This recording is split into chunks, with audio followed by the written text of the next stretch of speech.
है जहां पे लकड़ियों से जो है रसोई चलती है।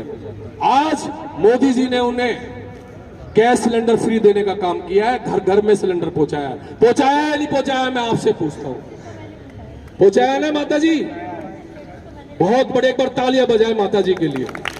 साथियों, मैं बताना चाहता हूं कि हम दिल्ली में रहते, दिल्ली में बहुत सारी सुविधाएं हैं, मगर हमारे देश बहुत बड़ा है, कृषि प्रधान देश है, मजदूर है, गरीब है। आपको शायद ध्यान होगा, मोदी जी ने जीरो बैलेंस पे जो है खाते खुलवाए। उस समय लोगों ने कहा कि देखिए ये कितना चालू आदमी है, गुजरात का है, गुजराती है, गरीबों से भी पैसा छीन लिया, हजार हजार रुपए में खाते खुलवा दिए। उस समय काफी लोगों ने ये बात करी, मगर मैं आपको बताना चाहता हूं साथियों, राजीव गांधी कहते थे कि हम 1 रुपया भेजते हैं तो जो लास्ट तक का आदमी है उस तक वो पैसा पहुंचते पहुंचते 15 पैसे रह जाते। इतना भ्रष्टाचार था। उसी भ्रष्टाचार को खत्म करने का काम किया आदरणीय श्री नरेंद्र मोदी जी ने। ये जो करोड़ों खाते खुलवाए, उनकी जो दूर की सोच थी, बहुत बढ़िया सोच थी।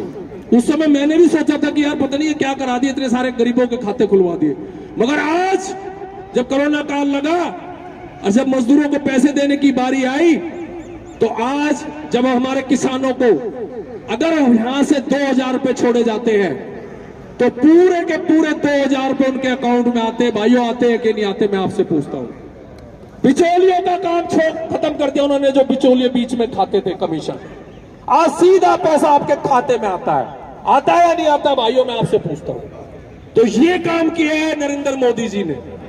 बताने के लिए साथियों बहुत सारी बातें हैं, 1 घंटा बोल सकता हूं। अभी बात करते हैं हम आयुष्मान भारत आयुष्मान योजना, जो कि पूरे देश में लागू है, सिर्फ हमारे दिल्ली प्रदेश को छोड़कर और पश्चिमी बंगाल को छोड़कर। क्यों भाई? क्या यहां के लोगों को जो है उसकी जरूरत नहीं है? आपको मालूम होना चाहिए 5 लाख का बीमा होता है। अभी पीछे कोरोना काल लगा था, उसमें सारे के सारे मोहल्ले क्लिनिक बंद हो गए थे। आऊंगा, उसके ऊपर भी आऊंगा, दिल्ली के मुख्यमंत्री पे।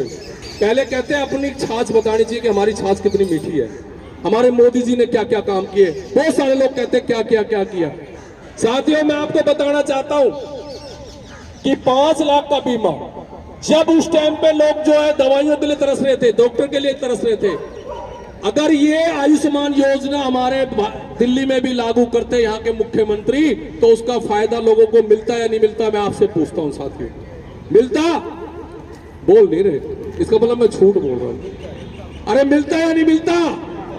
जो मिलता समर्थन में हाथ उठाए कि ये योजना बेस्ट है या नहीं है। कुछ लोग उठा रहे, कुछ नहीं उठा रहे। आयुष्मान योजना 5 लाख कम नहीं होते भाइयों बहनों। मगर मैं आज आपको इस मंच के माध्यम से एक खुशखबरी देना चाहता हूं सचिन भाई, कि ये आयुष्मान योजना भी नरेंद्र मोदी जी लागू करेंगे। बजाओ ताली इस बात के ऊपर, भले चाहे मुख्यमंत्री कोई भी है। साथियों, अब बात करते हैं दिल्ली की।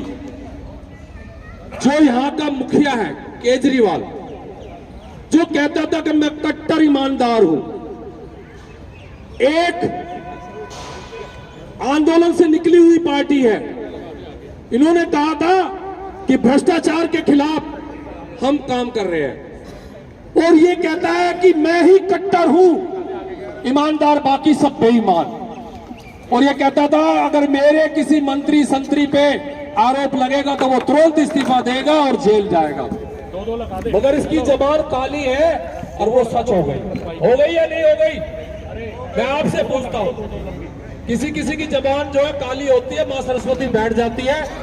ये हमेशा कहता था कि मनीष सिसोदिया जाएगा जेल अगर ये गलत काम करता है, संजय सिंह जाएगा, फलाना जाएगा, ठिकाना जाएगा। तो साथियों, मैं आपको बताना चाहता हूं, ये कहता था कि तुरंत इस्तीफा देना चाहिए, मगर आज जब इसके ऊपर आकर पड़ रही है तो ये सब कुछ भूल गया। नैतिकता के आधार पर इसको इस्तीफा देना चाहिए या नहीं देना चाहिए? मैं आपसे पूछता हूं, देना चाहिए या नहीं देना चाहिए? आज दिल्ली की हालत क्या हो गई है? चुनाव जीतने से पहले ये कहता था कि मैं दिल्ली को पेरिस बनाऊंगा। क्या ये दिल्ली पेरिस है? आज इसको 9 साल हो गए दिल्ली को चलाते हुए। आज आप देखिए हमारे दिल्ली के रोडों की क्या हालत है। रोड जाम होता है, आपके राजा गार्डन से लेकर नजरबड़ तक की हालत देखिए क्या है।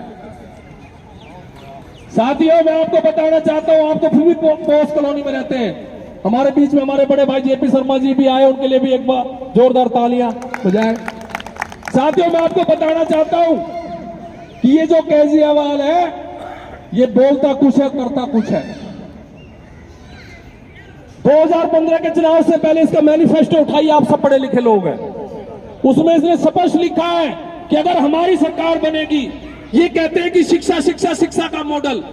इन्होंने वादा किया था दिल्ली की जनता से कि हमारी सरकार जब आएगी तो 543 नए स्कूल हम बनाएंगे। भाई साहब, ये महावीर फौजी आंखों में आंखें डाल के बोल रहा है इन आम आदमी पार्टी के लीडरों से।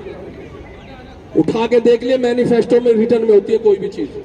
मगर मैं आपसे पूछना चाहता हूं, पिछले 9-10 साल के अंदर चैलेंज है केजरीवाल को और उसके विधायकों को, अगर 10 पूरे नए 10 स्कूल बनाए हो तो। साथियों, उन्होंने वादा किया था दिल्ली की जनता से। देखिए, पूछना पड़ेगा, जो सीट पे होता है उसे पूछना पड़ेगा, उसे हिसाब देना पड़ेगा। आज देश के प्रधानमंत्री नरेंद्र मोदी जी है, कोई भी सवाल करे उनसे कि भाई आपने 10 साल में क्या किया। मैंने तो आपको कुछ ही बातें बताई है, बहुत सारी बातों की मुझे भी नॉलेज नहीं है। प्रधानमंत्री जी ने बहुत काम किए 10 साल में, मगर मैं कहता हूं कि इसने 10 साल में 9 साल में सिर्फ 10 काम गिनवा दे।